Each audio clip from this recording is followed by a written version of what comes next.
Apat ka mga ginapatihan na Grense wanted sa kaso ng kidnapping ng angot o kung may angot sa missing sabungero sa Manila Arena. 1 million pesos nga pa dyan nagahulat sa makatudlo sa kada isa ka suspect. Yaring balita ka itong gintutukan.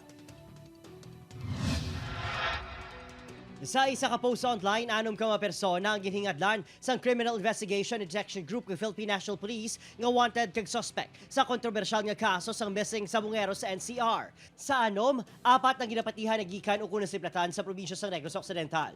Ini, Sunday Mark Carlos Zabala, 29 anyos, nga may address sa Barangay 2 Poblasyon Hinigarhan, ukon sa Barangay Enclaro sa Binalbagan. Roberto Matellano Jr., 54, ginapatihan na bunag sa Talisay City kag nalista bilang ulihig nga ma-address ang isa subdivision sa Barangay Zone 12 sa Talisay, kag Barangay Punta Taytay sa Bacolod City. Nadala man sa 4 ang 33 anyos sa si John Ree Consolacion nga ginapasuni tumandok sa Kabangkalan City apang ulihi nga nasiplatan sa San Miguel, Bulacan. Kag ang 44 anyos sa si Virgilio Bayog nga may address sa Oringaw, Kabangkalan City kag Barangay Agisan, Himamaylan City. Nagtanyag sa 1 million pesos nga reward ng otoridad sa bisan sino nga makatudlo sa lokasyon sang kada suspect. Sunod sa NOCPPO, nahigangot ng mga inisa kapulisan sa nasambit ng mga address. Agod, ma-verify kung bala ara ang mga ini sa area. Papabilisa man ang lantaw natin nga kung if ever, kung hindi natin matrace ng mga tao diri sa aton lokal, probably nagamit ini sa mga fictitious name. So, na-consider natin sila nga mga positive of the law natin, nga posibilidad dira gagamit sila sa hindi matutuo din nga mga lanawa agad to check, especially sa mga areas na gina-assert nila nga taga dito sila.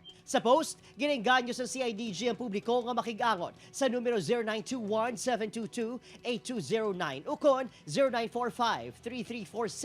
0945-3346-398 kung may nabalaan nga bisan ng impormasyon angot sa mga suspect.